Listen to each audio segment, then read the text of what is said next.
Assalamualaikum warahmatullahi wabarakatuh. Anak-anak, kali ini kita akan membahas KD3 yaitu tentang menjaga kelestarian lingkungan.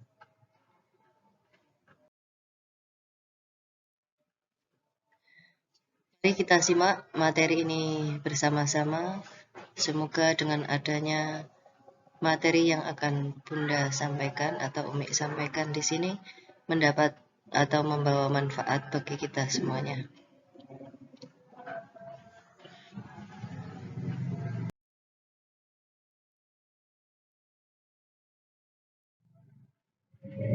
Untuk materi ini nanti yang akan kita bahas adalah Quran Surat Ar-Rum ayat 41-42 membahas tentang kerusakan alam di bumi. Quran Surat Al-Baqarah 204-206 tentang perilaku orang munafik terhadap kelestarian alam. Ketiga, kita akan membahas tentang Al-Furqan 45-50 tentang ciptaan Allah untuk manusia. Keempat, Quran Surat Shad ayat 27, yaitu tentang penciptaan alam dengan benar. Yang kelima adalah Al-A'raf ayat 56-58 tentang larangan berbuat kerusakan di bumi.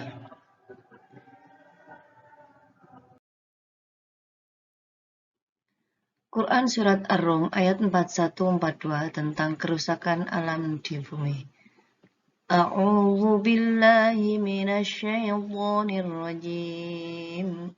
Bismillahirrahmanirrahim.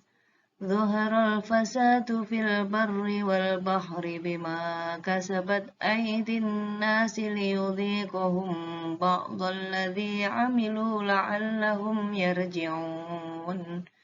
Telah tampak kerusakan di darat dan di laut disebabkan karena perbuatan tangan manusia.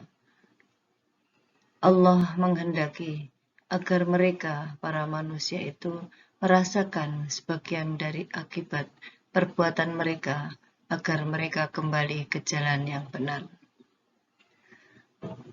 Qul siru fil ardi fanzuru kaifa kana aqibatul ladzina min qablu kana aktsaruhum musyrikin. Katakanlah, Nabi Muhammad, bepergianlah di bumi. Lalu lihatlah bagaimana kesudahan seseorang dahulu. Kebanyakan dari mereka adalah orang-orang yang mempersekutukan Allah.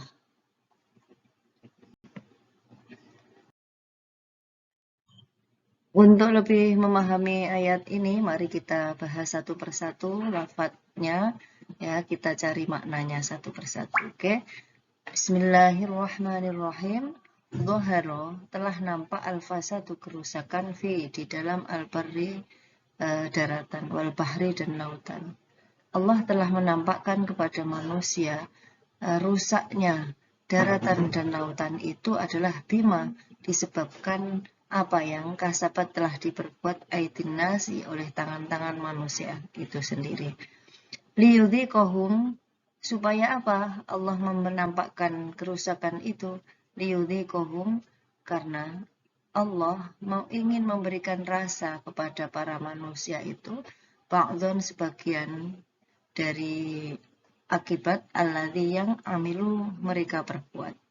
La'allahum, agar mereka yarji'una, mereka kembali. Maksudnya adalah sadar bahwasanya adanya kerusakan itu adalah ulah dari tangan mereka sendiri. Maka sadarlah, jagalah baik-baik lingkungan yang telah diberikan oleh Allah ini untuk kita semuanya. Biarkan keindahan itu tetap abadi sepanjang masa. Kelanjutan ayat ini adalah kul, katakanlah wahai Nabiullah Muhammad, siru, kalian berjalanlah. Jadi Allah mengutus Nabi Muhammad mengatakan kepada orang-orang yang membuat kerusakan itu, disuruh mereka itu tafakur alam, jalan-jalan fil ardi, di muka bumi. Kemudian fangzuru, untuk apa berjalan-jalan di muka bumi? Fangzuru, maka kalian perhatikanlah Kaifa bagaimana? Kana adalah akibat alladzina orang-orang yang min dari qablu sebelum kalian. Kana mereka dia adalah aktsaruhum kebanyakan dari mereka musyrikin, orang-orang yang musyrik atau orang-orang yang berbuat menyekutukan Allah Subhanahu wa taala. Allah mengutus Nabiullah Muhammad untuk menyampaikan ayat ini kepada umatnya bahwasanya disuruh berjalan-jalan ini maksudnya tafakur alam. Melihat hal-hal yang terjadi di masa dahulu. Akibat-akibat ulah tangan manusia itu Allah memberi kerusakan sedemikian rupa. Sehingga dengan adanya pelajaran ini untuk menekankan kita sebagai manusia, agar kita sebagai manusia itu mau menjaga lingkungan kita agar senantiasa baik, asri, dan indah dipandang mata.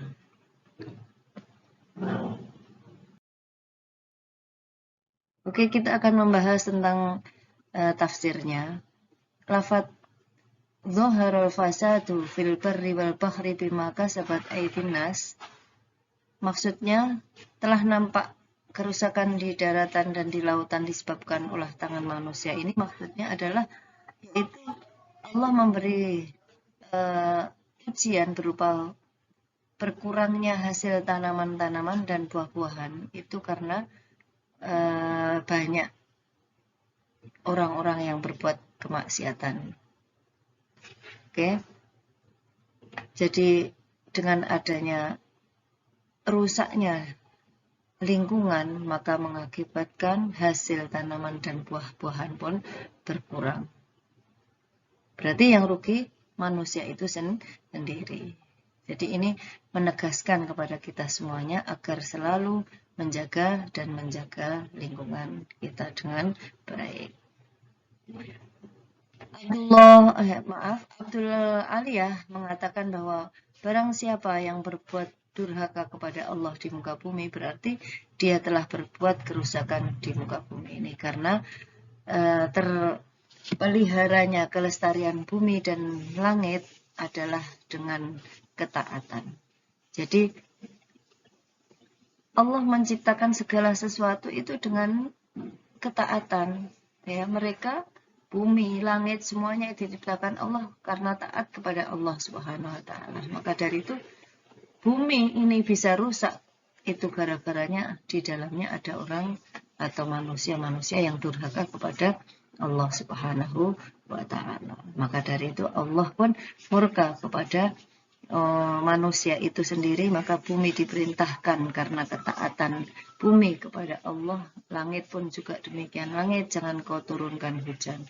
Bumi, kau jangan menumbuhkan sedikit pun hasil dari perutmu.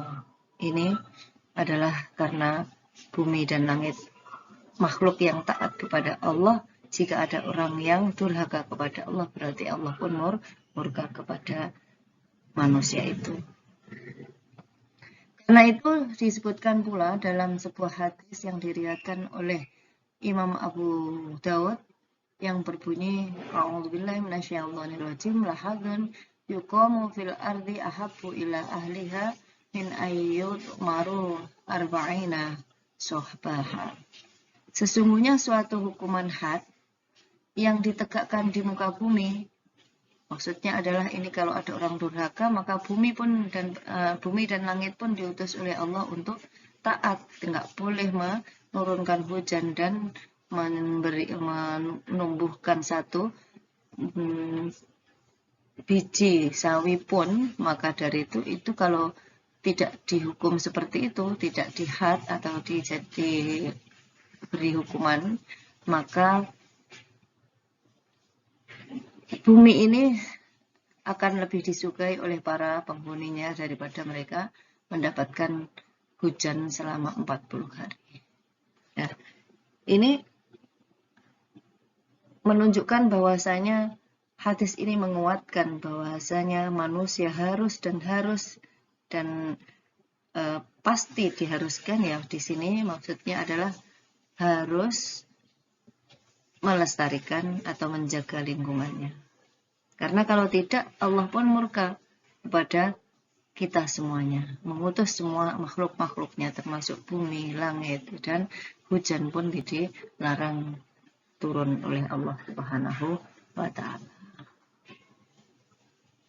Dikatakan demikian karena bila hukuman-hukuman had ditegakkan, maka semua orang atau sebagian besar dari mereka atau bahkan banyak dari kalangan mereka yang menahan diri dari perbuatan maksiat. Dengan adanya hukuman-hukuman tersebut, jadi ada patokan kalau ada orang yang seperti ini, maka hukumannya seperti ini. Kalau ada orang yang melanggar ini, berarti hukumannya seperti ini. Maka kemaksiatan pun itu akan berkurang. Oke. Oleh sebab itu, kelak di akhir zaman, bila Isa putra Sayyidah Maryam diturunkan dari langit, ia langsung menerapkan hukum syariat yang suci ini, yaitu syariat Islam, antara lain membunuh semua babi yang ada di muka bumi ini. Semua salib akan ia hancurkan atau pecahkan, dan jizyah atau upeti dihapuskan oleh beliau. Maka tidak diterima lagi upeti, melainkan Islam atau perang. Ini menegaskan bahwasanya kelak di akhir zaman pun Allah menurunkan kekasihnya yang bernama Nabiullah Isa alaihissalam untuk menyelamatkan bumi ini. Kelak, jika Allah telah membinasakan Dajjal, pengikutnya, juga Ya'juj Ma'juj, maka bumi akan diperintahkan oleh Allah Subhanahu wa Ta'ala, keluarkanlah semua keberkahan yang ada di dalamnya. Sehingga sebuah delima pun jika dipetik dan dimakan oleh sekelompok orang, dan kulitnya dapat mereka pakai untuk berteduh.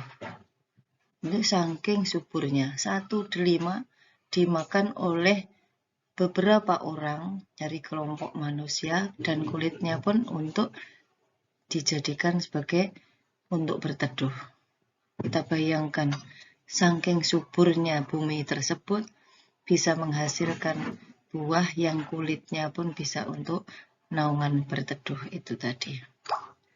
Kemudian hasil perahan seekor sapi dapat mencukupi kebutuhan minum sejumlah orang 1 kali perahan, bukan berkali-kali, 1 kali perah peres gitu aja, itu bisa diminum oleh sejumlah manusia. Kalau kelak Dajjal serta pengikutnya Ya'juj Ma'juj sudah tidak ada lagi di muka bumi, itu bumi akan diutus kembali oleh Allah untuk mengeluarkan barokahnya. Hal itu tiada lain karena apa? Berkat dilaksanakannya syariat Nabiullah Muhammad SAW. Jadi penting sekali bagi kita manusia untuk menjalankan perintah-perintah Allah yang dibawakan oleh Nabiullah Muhammad Shallallahu Alaihi Wasallam. Nah, manakala keadilan itu ditegakkan, maka berkahlah dan kebaikan akan banyak didapatkan oleh manusia itu. Karena itulah disebutkan dalam kitab Sahih melalui salah satu hadis yang dikatakan bahwa innal fajiro idza mata tastarihu minhul ibadu wal bilad wasyajaru wad dawab.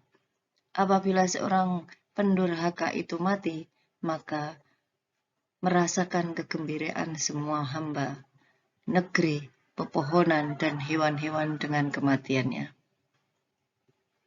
Jadi, kalian gak usah bingung-bingung. Jadi kalau ada orang yang zalim, yang durhaka kepada Allah Subhanahu wa Ta'ala, itu Allah sendiri yang akan menghukumnya. Maka kalau mereka itu mati itu yang gembira bukan hanya kalian, tapi seluruh hamba Allah yang ada di muka bumi ini, karena dengan adanya matinya orang yang pendurhaka itu akan tumbuhlah segala macam keberkahan yang dirasakan oleh semua makhluk Allah termasuk pohon maupun hewan. Imam Ahmad mengatakan bahwasanya pernah ada seorang lelaki di masa Zaid, atau kita bisa sebut dengan Ibnu Zaid, menemukan sebuah kantong berisikan biji-bijian. Yaitu biji itu disebut dengan biji jemawut. Yang besarnya biji tersebut adalah seperti biji buah kurma. Setiap bijinya tertuliskan di dalamnya itu kalimat yang akan disebutkan ini.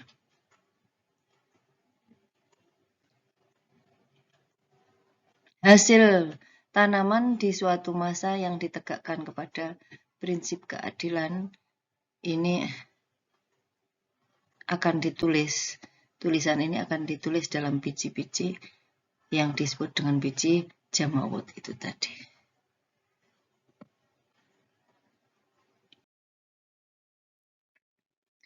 Supaya Allah merasakan kepada mereka sebagian dari akibat perbuatan mereka ini, maksudnya adalah liyudhiqahum, supaya Allah, dia ini adalah Allah Subhanahu wa taala, memberikan rasa kepada para manusia ba'dhon, sebagian akibat alladzi yang amilu mereka perbuat itu.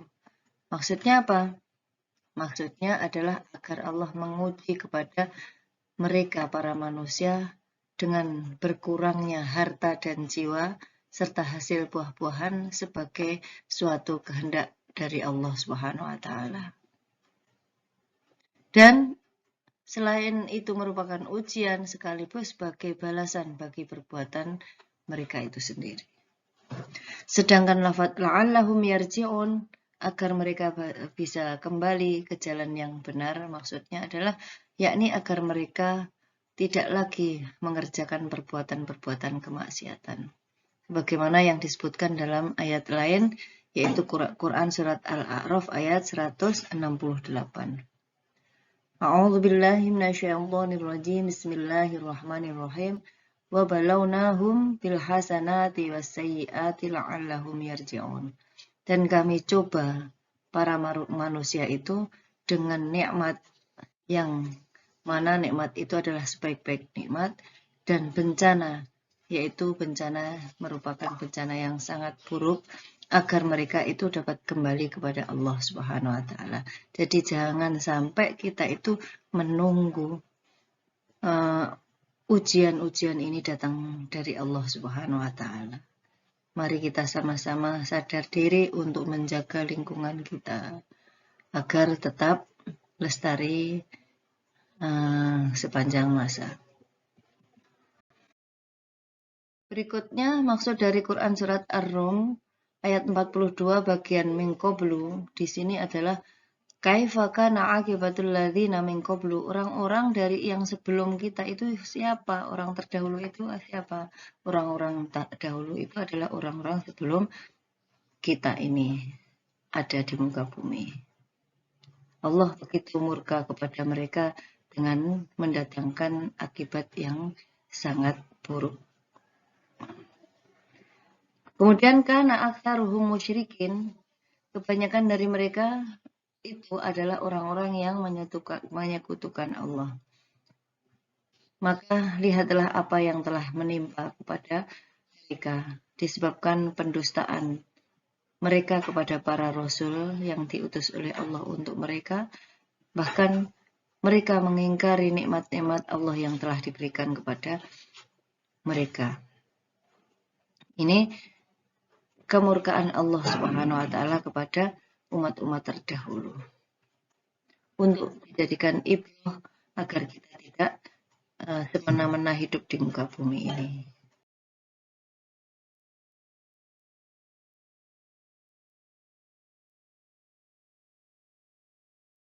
Surat Al-Baqarah 204 hingga 206 ini menjelaskan tentang perilaku orang munafik terhadap kelestarian alam. Yuk kita baca bersama-sama. A'udzu billahi minasyaitonir rajim. Bismillahirrahmanirrahim. ومن الناس من يعجبك قوله في الحياة الدنيا ويشهد الله على ما في قلبه وهو ألد الخصام وإذا تولى سعى في الأرض ليفسد فيها ويهلك الحرث والنسل والله لا يحب الفساد وإذا قيل له اتق الله أخذته العزة بالإثم فحسبه جهنم ولبئس المهاد. صدق الله العظيم. Untuk lebih kita memahami ayat ini seperti biasanya, mari kita bahas makna perlafadznya satu persatu. Bismillahirrahmanirrahim. Wa dan min dari annasi manusia man orang yang yu'jibuka menarik hatimu qauluhu perkataannya atau ucapannya fil hayati dunya di dalam kehidupan dunia. Bayusidu dan dia mempersaksikan Allah kepada Allah alama atas apa yang fi qalbihi di dalam hatinya wahwa dan dia alatun paling keras al-khisomi adalah penentang.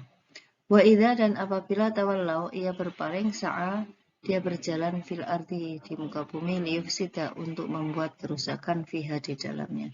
Wa yuhliku dan ia merusak al-harsa tanaman-tanaman wal penasra dan binatang ternak. Wallahu dan Allah la yuhibbul fasad tidak mencintai atau menyukai kerusakan. Lanjutnya adalah wa idza qila dan apabila dikatakan kepada dia lahu maksudnya adalah kepadanya ittaqi kalian kamu bertakwalah Allah kepada Allah ahad akhodathu dia mengambil atau bangkit al-izzata tapi bangkitnya adalah dengan kesombongan bil ismi dengan berbuat dosa fahasbuhu maka cukuplah ia jahannam neraka jahanam wala bi'sa dan sungguh seburuk-buruk al-mihadu adalah tempat tinggal. Na'udzubillahi min dzalik. Maksud dari ketiga ayat ini maksudnya adalah dulu ada seorang yang bernama Al-Ahnas bin Syarik itu mendatangi Rasulullah dengan menampakkan keislamannya. Sampai-sampai Rasulullah itu takjub, heran sekali kok ada orang yang begitu santun, pinter, alim dalam hal urusan agama seperti ini. Namun setelah dia itu pergi dari hadapan Rasulullah ternyata apa? Dia melintasi perkebunan milik kaum muslimin yang dalam kebun itu banyak sekali keledai-keledai. Apa yang diperbuat oleh dia? Kelihatannya di hadapan Rasulullah dia itu baik, bagus, santun, tapi ternyata di belakang Rasulullah dia membuat kerusakan, merusak dengan cara membakar tanaman-tanaman tersebut dan membunuh binatang-binatangnya. Na'udzubillah min dzalik. Itu adalah sikap dari orang munafik. Depan dan belakang tidak sama. Dan apabila dia itu dikatakan ittaqillah, bertakwalah kepada Allah, takutlah kamu kepada Allah. Akhadathu, maka dia bangkit mengambil tapi tidak bangkit untuk bertakwa kepada Allah, tapi al-izzatu merasakan kesombongan, tidak ada penyesalan di hati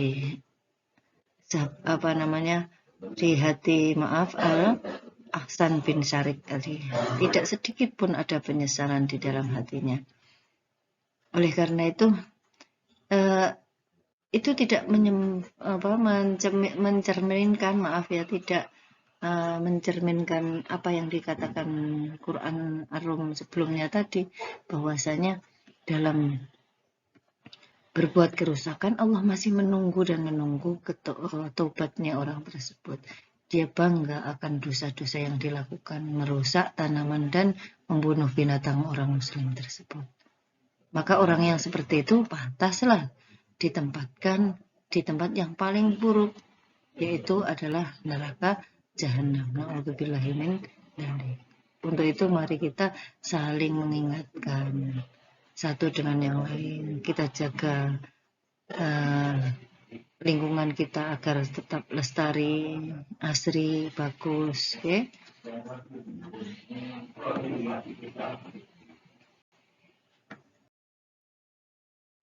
Menurut Ibnu Jarir, beliau mengatakan sebuah cerita yang diambil dari salah satu kitab-kitab Allah terdahulu. Ada sebuah kelompok hamba-hamba Allah yang mana lisan mereka itu manis saat berbicara seperti madu. Dan lain halnya, itu hati mereka itu pahit, lebih pahit daripada kinai. Jadi tidak sesuai lisan dengan hati mereka. Mereka menampilkan dirinya di mata masyarakat dengan memakai bulu domba yang kelihatan halus, lembut. Mereka menjual agama dengan dunia. Allah berfirman, kalian berani kurang ajar kepadaku dan mencoba menipuku. Demi keagunganku, aku benar-benar akan menimpakan kepada mereka suatu fitnah yang akan membuat orang yang penyantun dari kalangan mereka itu kebingungan. Dan maka dari itu Muhammad Ibnu Ka'ab mengatakan, ini terdapat di dalam kitabullah atau Al-Quran. Tidak hanya di dalam kitab-kitab Allah terdahulu, menurut Muhammad Ibnu Ka'ab itu disebutkan di dalam Al-Quran juga. Saat bertanya, di mana hal itu terdapat di dalam kitabullah, Muhammad Ibnu Ka'ab menjawab bahwa hal tersebut terkandung di dalam firman Allah, Quran Surat Al-Baqarah 204 ini. Hingga akhir ayat. Kemudian saat mengatakan, sungguhlah, aku telah mengetahui berkenaan dengan siapakah ayat ini diturunkan. Maka Muhammad bin Ka'ab menjawab, sesungguhnya ayat ini memang diturunkan berkenaan dengan seorang laki-laki, kemudian maknanya pun menjadi umum sesudah itu. Jadi tidak hanya satu orang itu yang melakukan. Ya, ayat ini diturunkan bukan hanya untuk satu orang saja, tapi untuk umum, yaitu siapapun yang berbuat munafik kepada Allah itu adalah merupakan orang yang tidak dicintai oleh Allah. Oke, jadi Allah mencintai kejujuran. Allah mencintai orang yang di dalam hati dan perkataannya itu sama. Jadi jelas sekali ya bahwasanya wayushidullah ala ma fi qalbihi ini menurut Ibnu Muhaisin, beliau membaca lafaz iya, huruf ya ini dengan harokat fathah, yang sebelumnya dhammah dibaca fathah. Yushi itu menjadi yashhadu, Allah menjadi Allahu. Ini artinya menjadi seperti ini, Allah menyaksikan apa yang sesungguhnya terkandung di dalam hatinya. Jadi mempersaksikannya kepada Allah menjadi Allah menyaksikan apa yang ada di dalam hati orang-orang yang bohong. Kalau kata-katanya itu mengiyakan namun di dalam hatinya menolak, berarti itu termasuk munafik. Sekalipun hal itu menipu pada diri kita. Ya, ucapannya baik sekali, itu hanya tipuan Allah, tapi tahu bahwasanya itu adalah hanya tipuan. Hal ini sesuai dengan makna kandungan ayat yang lain, yaitu Quran Surat Al-Munafikun ayat 1 ini. Ya. Sedangkan menurut bacaan jumhur ulama, huruf ya dibaca dengan dhammah dan lafzul jalalahnya dibaca nasab, yaitu dan disaksikannya kepada Allah atas kebenaran di hatinya. Oke, makna yang dimaksud ialah bahwa ia menampakkan keislamannya di mata manusia, sedangkan Allah mengetahui kekufuran yang disembunyikan walaupun itu di dalam hati. Hati ini mengarah kepada kita semua, tidak hanya satu orang saja, tapi seluruh manusia harus sama antara hati dengan lisannya. Di dalam Quran surat An-Nisa 108, Allah juga menegaskan bahwa A'udzubillahi minasyaitonirrajim yastakhfuna minan nasi wa la yastakhfuna minallahi al-ayah. Ya. Ini mereka menyembunyikan diri dari manusia, tetapi mereka tidak bisa menyembunyikan hal apapun dari Allah Subhanahu wa taala.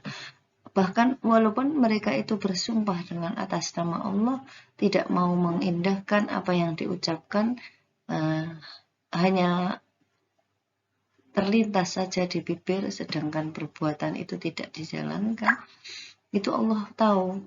Ya, bahkan baru sumpah saja, Allah itu tahu bahwa hal itu tidak akan dilakukan oleh dia, hanya kata-kata saja, itu Allah tahu. Ya. Ini menunjukkan sikap orang munafik yang tidak perlu dicontoh oleh kita semuanya. Sedangkan wahwa alatul khisam di sini adalah maknanya padahal ia adalah penentang yang paling keras.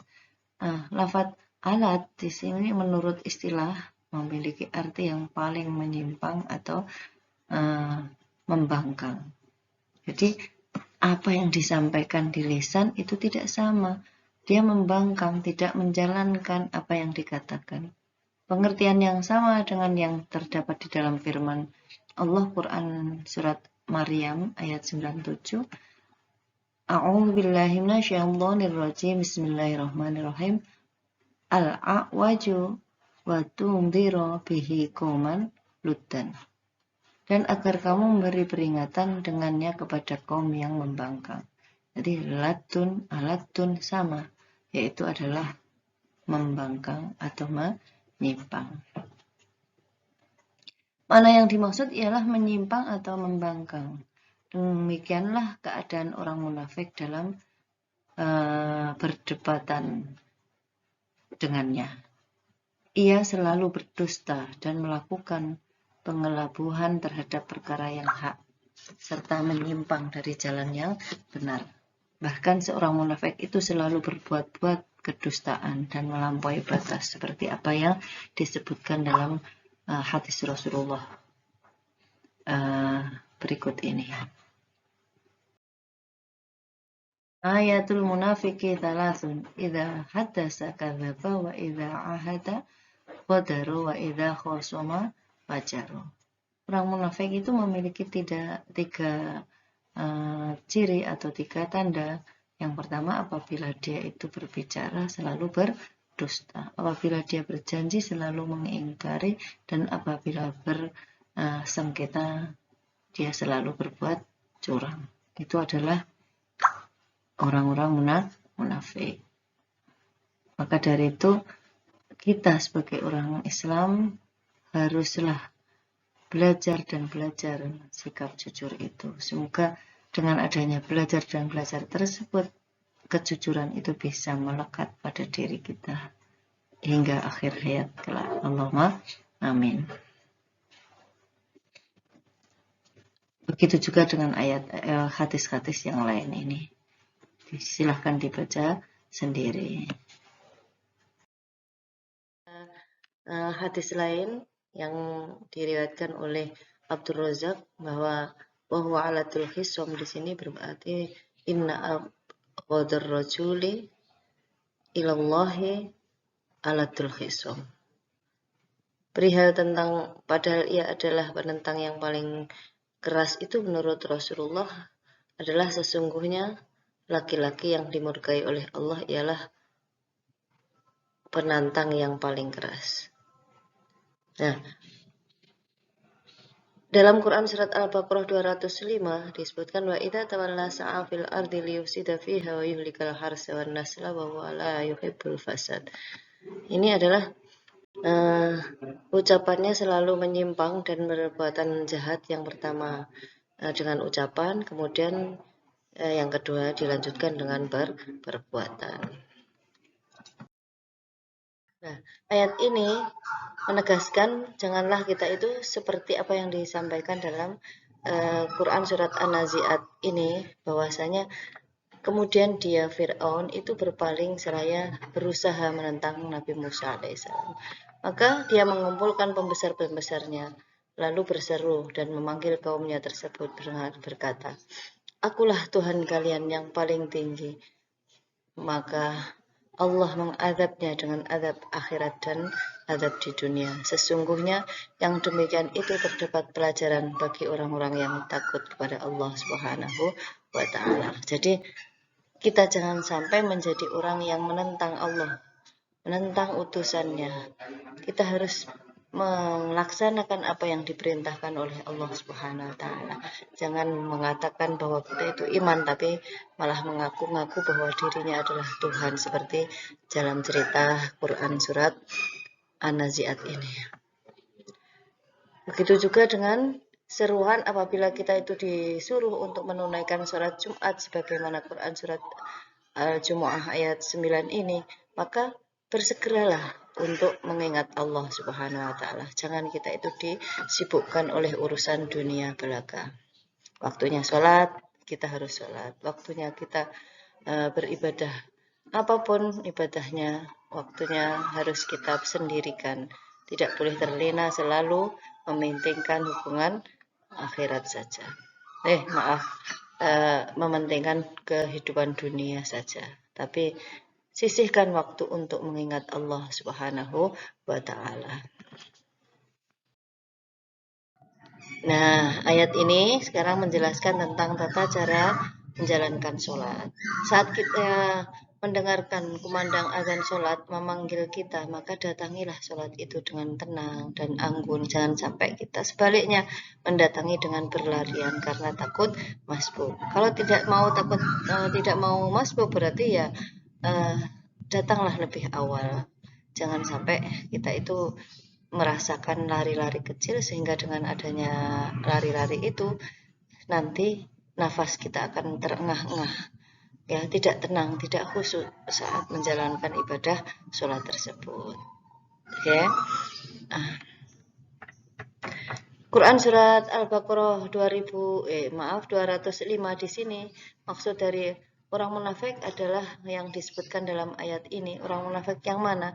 Orang yang munafik di sini adalah yang perbuatannya hanyalah membuat kerusakan di muka bumi ini dan membinasakan tanaman-tanaman, termasuk di dalamnya pengertian ini adalah persawahan dan buah-buahan, juga ternak, yang mana keduanya merupakan makanan pokok bagi manusia. Mujtahid mengatakan apabila terjadi kerusakan di muka bumi ini karena Allah mencegah turunnya hujan, maka binasalah tanaman-tanaman dan binatang ternak, dan Allah tidak menyukai kebinasaan. Quran surat Al-Baqarah ayat 25. Jadi intinya kita tidak boleh merusak. Kalau merusak apa yang telah diciptakan oleh Allah, Allah murka. Dengan adanya kemurkaan Allah itu, maka Allah tidak akan pernah menyuburkan tanaman yang yang akan disediakan untuk kita. Ya, bumi yang kita injak tidak lagi diperintah oleh Allah untuk mengeluarkan cecukulan, yaitu tanaman-tanaman yang bisa kita nikmati. Begitu juga dengan langit, dilarang oleh Allah menurunkan hujan untuk menyirami buminya. Nah, dengan adanya demikian, artinya Allah tidak menyukai orang yang bersifat suka merusak, tidak suka pula kepada orang-orang yang melakukan kerusakan tersebut.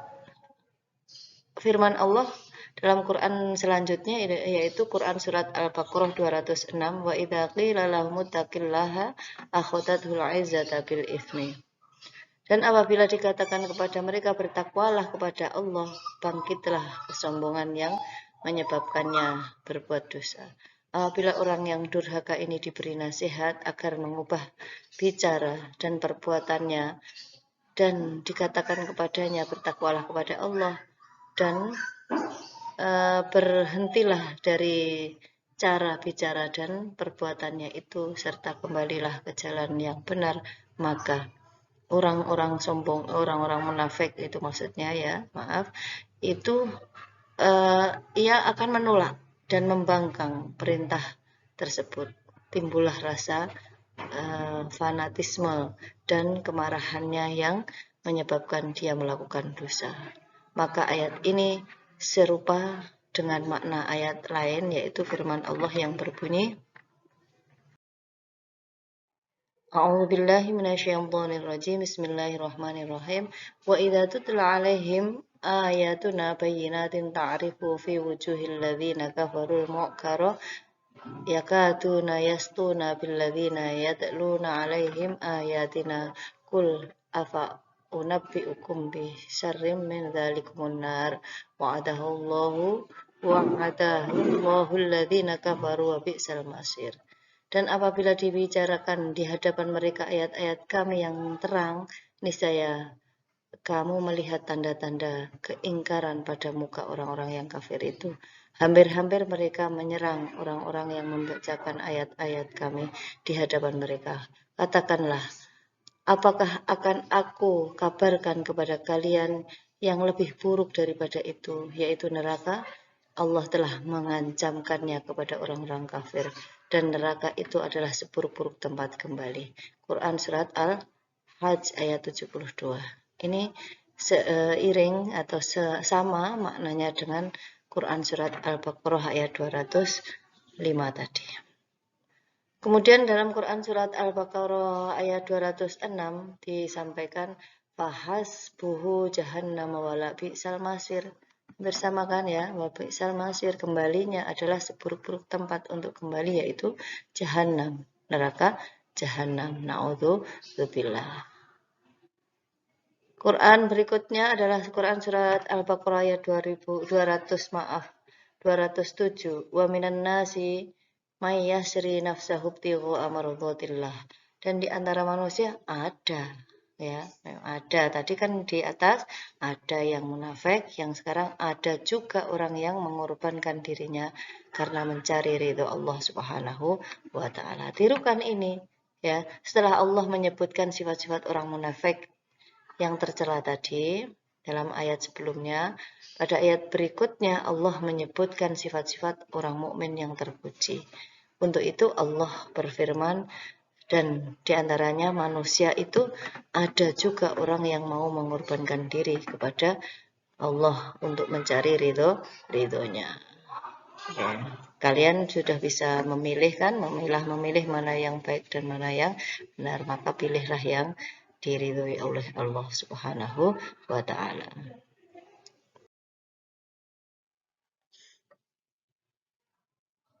Menurut Ibnu Abbas, Anas, Sa'ad Ibnu Musayyab dan lain sebagainya itu mengatakan bahwa orang-orang kafir Mekah karena membawa hartanya di sini, lalu ia halang-halangi, ya. Dia ada orang yang bernama Su'aib telah masuk Islam di Mekah dan bermaksud untuk hijrah. Lalu orang-orang kafir itu menghalang-halangi kedatangan sahabat Suhaib tersebut karena membawa hartanya. Mereka mensyaratkan jika Suhaib ingin hijrah, ia harus melepaskan semua harta bendanya. Maka barulah ia diperbolehkan hijrah.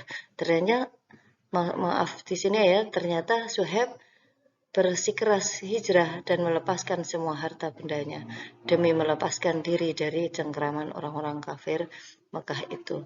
Maka ia terpaksa menyerahkan harta bendanya kepada mereka dan ikut hijrah bersama Nabiullah Muhammad SAW. Maka kemudian lalu turunlah ayat ini, dan Umar bin Khattab berserta jumlah sahabat lainnya menyambut kedatangannya di pinggiran kota Madinah. Lalu mereka mengatakan kepada beliau, yaitu sahabat Syuhaib tadi, alangkah beruntungnya perniagaanmu, wahai Suhaib.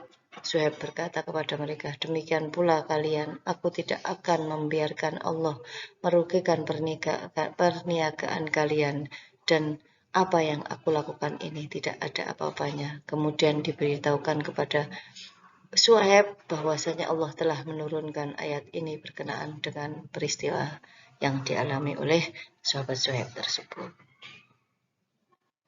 Oke. Rasulullah mengatakan kepada sahabat Suhaib,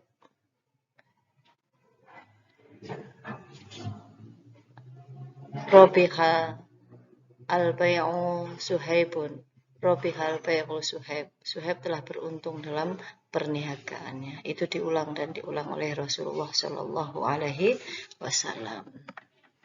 Jadi kalau kalian itu disuruh memilih harta atau ridho Allah, maka pilihlah ridho Allah tersebut. Walaupun harta itu keseluruhan dari apa yang kamu miliki, maka Allah akan mengganti seluruhnya.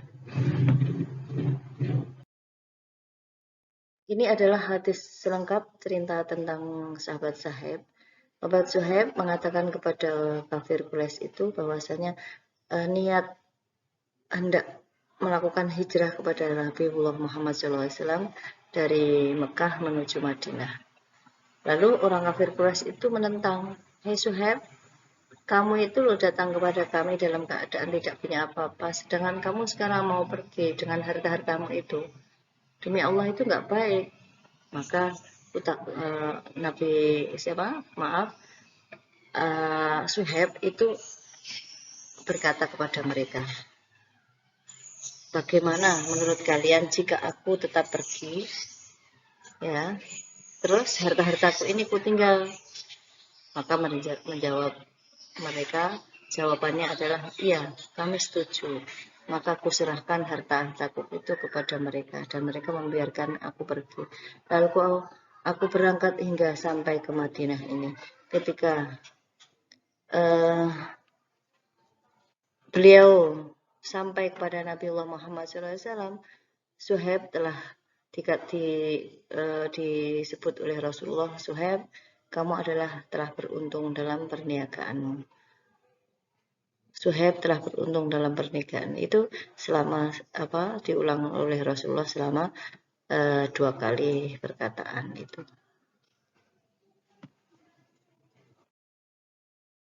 Sedangkan ini adalah tentang sahabat Suhaib juga, namun dalam menurut pendapat lain. Ya, kalian bisa bacanya sendiri cerita-cerita ini.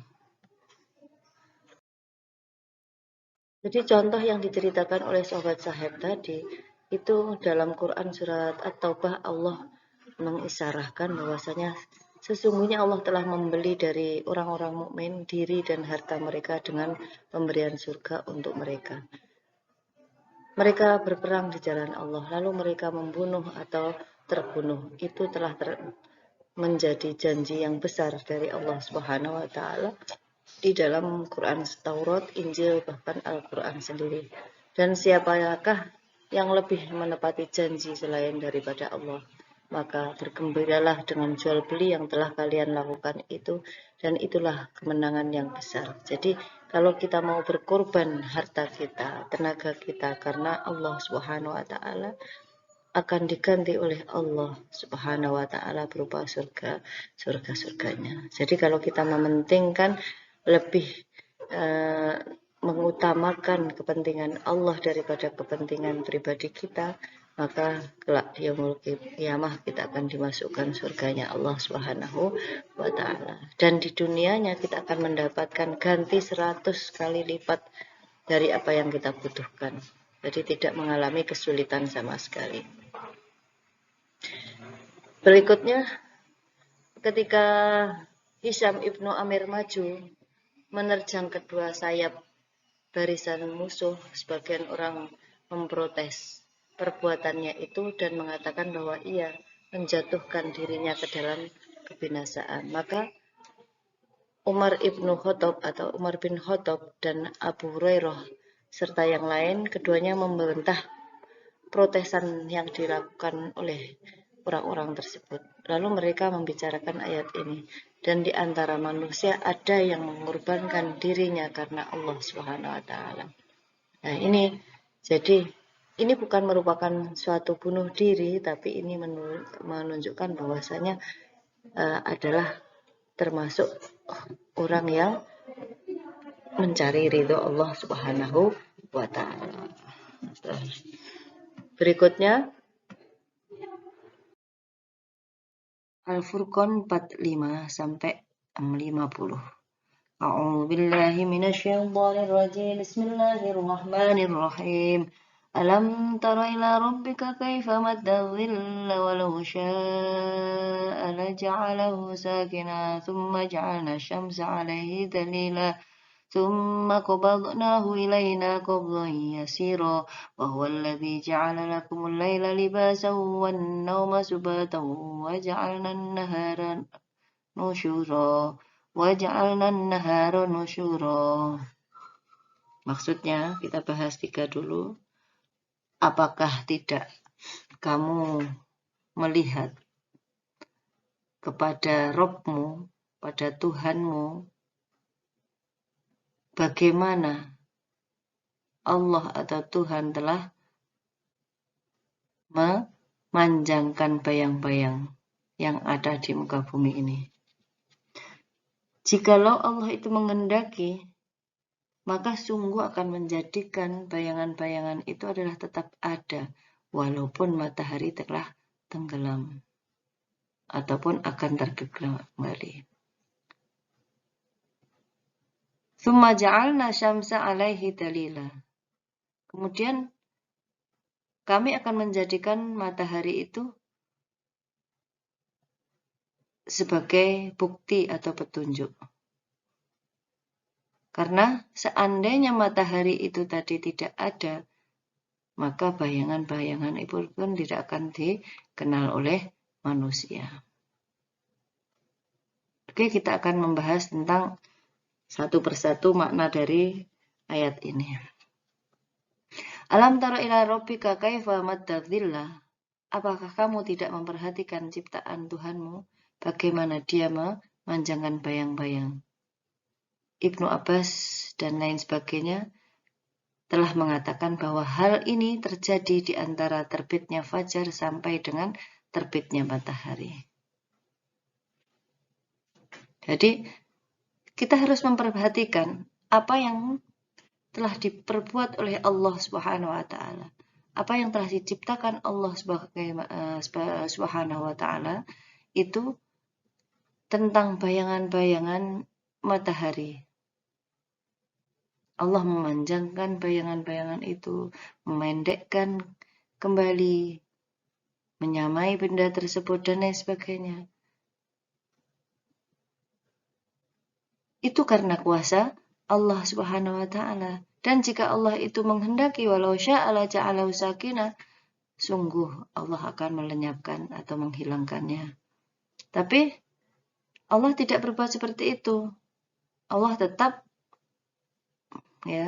merubah kondisi bayangan tersebut dari pendek menjadi panjang, dari panjang menjadi pendek kembali. Itu adalah sebagai tanda bahwasanya Allah menciptakan hal itu karena adanya matahari. Jadi jika matahari itu tidak dibuat oleh Allah Subhanahu wa taala, maka bayangan itu tidak akan pernah dikenal oleh manusia. Allah mampu, walau sya'ala ja'alahu sakinan, tetap ada bayangan itu mampu. Dalam Quran lain aja Allah juga berfirman dalam surat Al-Qasas ayat 71 bahwasanya kul ara'aitum in ja'alallahu 'alaikumul laila sarmada. Terangkanlah kepadaku jika Allah menjadikan untuk kalian malam ini terus-menerus, kamu mau seperti itu? Malam terus nggak ada siang, siang terus nggak ada malam, pasti nggak enak kan?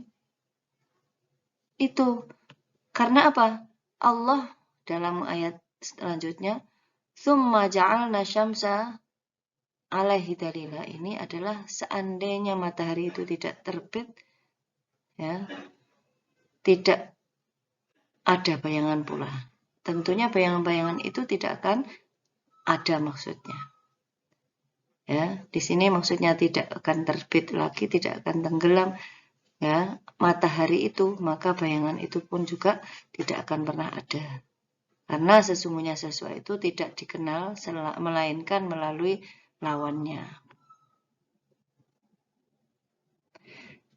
Oleh karena itu disebutkan bahwasanya asyamsu alaihi dalila. Matahari itu adalah sebagai petunjuk yang mengiringi dan mengikuti hingga sinar matahari itu berada di atasnya. Kemudian Quran surat berikutnya, Al-Furqan ayat 46, Tsumma qabadnahu ilaina qabdan yasira.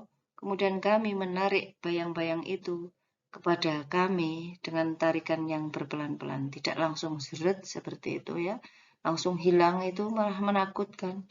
Tapi sedikit demi sedikit bayangan itu ditarik oleh Allah Subhanahu wa taala. Nah, menurut suatu pendapat, dhamir yang ada pada ayat ini kembali kepada bayang-bayang. Summa qabadnahu, hu-nya ini adalah kembalinya kepada dhil ini. Nah, menurut pendapat yang lain kembali kepada asyamsu. Jadi dhamir hu, ulama ada yang mengatakan kembalinya atau marjeknya kepada dhil atau lafadz bayangan ini, ada pula yang mengatakan kembalinya pada asyamsu atau matahari. Yang disebut dengan kata yasiro di sini ialah maknanya adalah berlahan-lahan.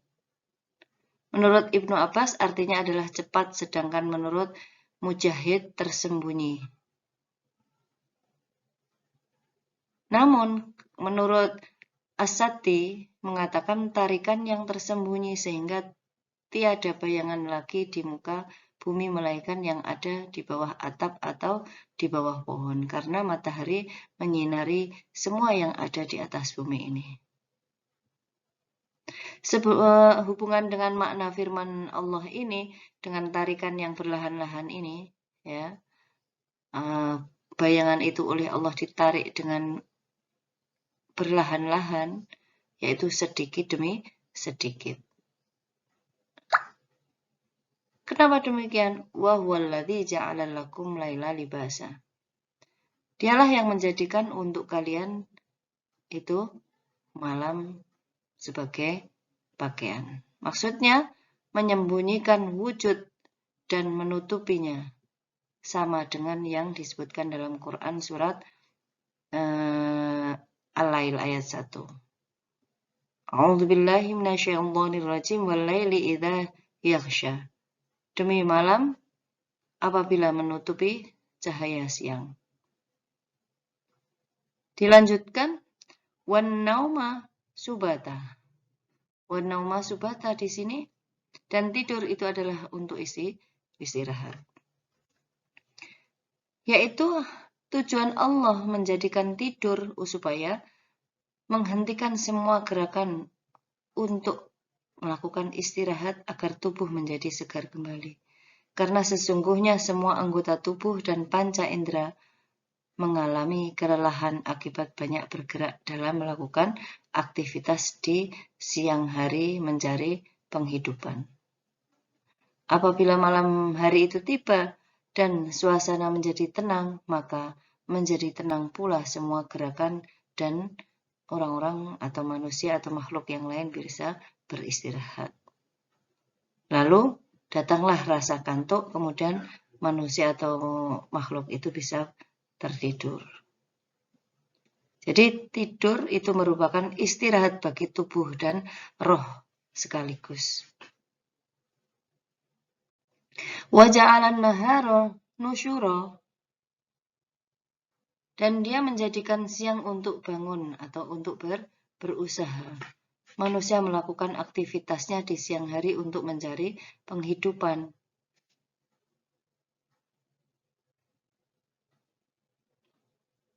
Oke, jadi lewat usaha yang dikerjakan seperti yang disebutkan dalam Quran surat Al-Qasas ayat 30, ayat 73.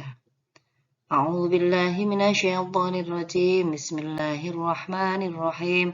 Wa min rahmatihi ja'ala lakumul laila wan nahara litaskunu fihi wa litabtaghu min fadlih.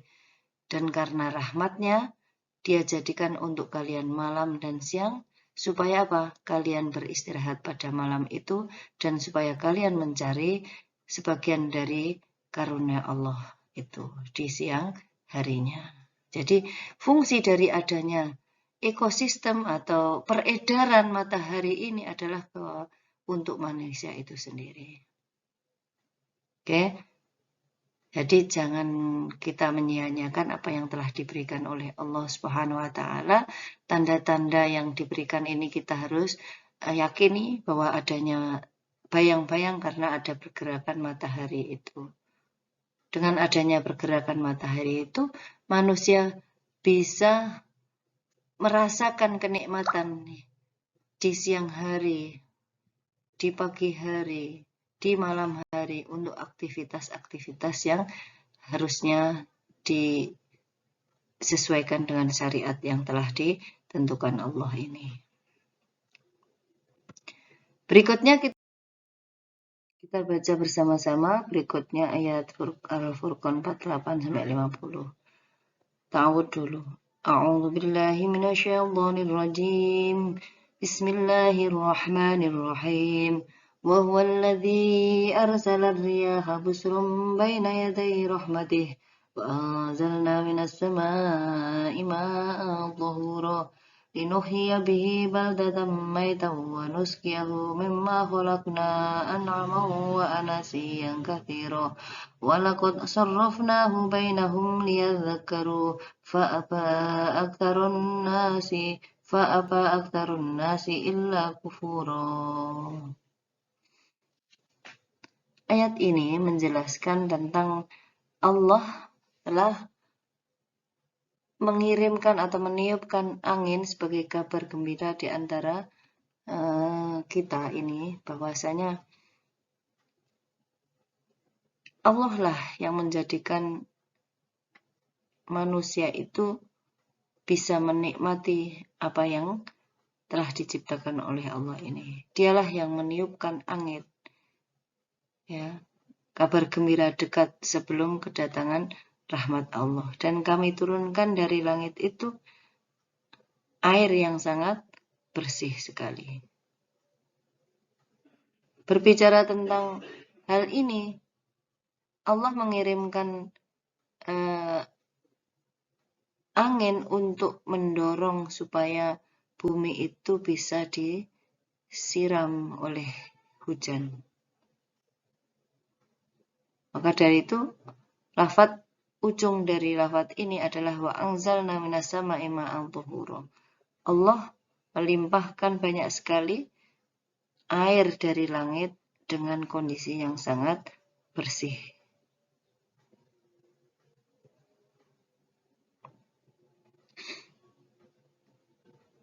Di dalam riwayat yang sebuah hadis yang diriwayatkan oleh Abu Sa'ad, bahwasanya Rasulullah SAW telah mengatakan, ditanya kepada beliau, ada orang laki-laki yang bertanya kepada beliau, wahai Rasulullah, bolehkah kami berwudu dari air sumur Buda'ah, sedangkan ia dalam sumur itu sering dilempari sampah dan bangkai anjing. Rasulullah menjawab, innal ma'a tuhurun la yunajjisuhu syai'un. Sesungguhnya air itu suci lagi mensucikan, tiada sesuatu pun yang menajiskannya. Karena sumur kan sumber lebih dari 2 kolah, maka walaupun dilempari kotoran, maka tetap airnya itu suci. Paham? Jadi Allah menurunkan air-airnya yang ada di muka bumi ini semuanya adalah dengan kondisi yang sangat suci, bersih, dinikmati itu menyehatkan. Kemudian lafaz berikutnya adalah linuhyiya bihi baldatan maita. Gunanya air itu yang bersih itu diberikan oleh Allah untuk manusia di muka bumi ini adalah linuhyiya, ini gandeng ya, ini haknya ini, linuhyiya bihi baldatan maita. Itu adalah agar kami dapat menghidupkan dengan menggunakan air itu pada negeri-negeri yang mati. yakni tanah yang telah lama menunggu kedatangan hujan, sedangkan ia datang dalam keadaan kering, tiada tetumbuhan yang keluar daripadanya, dan tiada satupun pohon setelah datang kepadanya kehidupan, yaitu air hujan, maka ia menjadi hidup dan dipenuhi oleh ketumbuhan atau tetumbuhan yang memiliki bunga-bunga yang beraneka ragam, seperti yang disebutkan oleh Allah dalam Quran surat Al-Hajj ayat 5. A'udzu billahi minasyaitonir rajim. Fa idza anzalna 'alaihan ma'ahtazat wa rabat. Kemudian apabila telah kami turunkan air di atasnya, hiduplah bumi itu dan suburlah. Nah, kemudian yang Quran surat Al-Furqan 49 ini, wa nusqiyahu mimma khalaqna an'aman wa anasiyan katsira, dan agar kami memberi minum dengan air itu sebagai sebagian besar dari makhluk kami, binatang-binatang ternak dan manusia yang banyak. Jadi digunakan air itu untuk minum, ya, diberikan oleh Allah sebagai air minum untuk manusia dan binatang-binatang ternak yang ada di muka bumi. Artinya apa? Agar dapat diminum oleh semua makhluk yang hidup ini, baik manusia maupun hewan yang sangat membutuhkan untuk minum. Mereka juga mengairi tanaman dan pepohonan mereka. Seperti Quran surat Asy-Syura ayat 28. A'udzubillahi minasyaitonir rajim. Wa huwal ladzi nazzala al-ghaitha min ba'di ma qanatu. Saya ulangi, wa huwal ladzi yunzi'ul ghaitha min ba'di ma qanatu. Dan dialah yang menurunkan hujan sesudah mereka terputus asa. Ayat ini al-ayah hingga terakhir. Jadi manusia itu diberi oleh Allah Subhanahu wa taala berupa air, entah itu air yang bersumber ataupun dihasilkan dari langit atau berupa hujan, maka itu adalah menjadi tanda kebaikan Allah untuk para manusia agar manusia tidak merasa kehausan. Berikutnya Quran surat Al-Furqan ayat 50. Walaqad sarrafnahu bainahum liyadhakkarun. Dan sesungguhnya kami telah mempergilirkan hujan itu di antara manusia supaya mereka mengambil pelajaran. Maksudnya kami turunkan hujan di suatu kawasan sedangkan di lain kawasan tidak kami turunkan, dan kami tiupkan awan melainkan suatu kawasan dan melampauinya menuju ke kawasan yang lain. Lalu kawasan itu diberi hujan yang cukup oleh Allah Subhanahu wa taala, sehingga menjadi suburlah tanah-tanahnya. Sedangkan kawasan yang sesudahnya tidak kebagian hujan barang setetes pun, Allah sengaja memperbuat demikian karena mempunyai alasan dan hikmah yang hanya Allah sajalah yang mengetahui hikmah tersebut.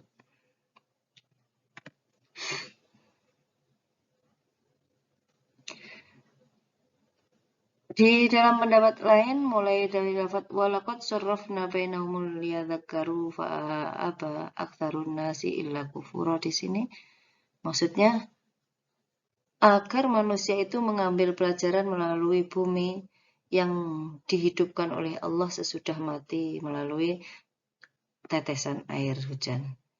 Bahwa Allah Maha Kuasa untuk menghidupkan orang-orang mati dan tulang-tulang yang telah hancur, atau orang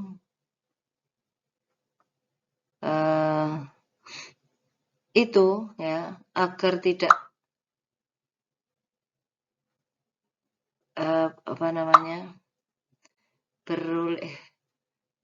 hujan menjadi ingat bahwa sesungguhnya tidak sekali-kali ia mengalami musim kering hanyalah karena suatu dosa dan yang dilakukan oleh satu orang saja.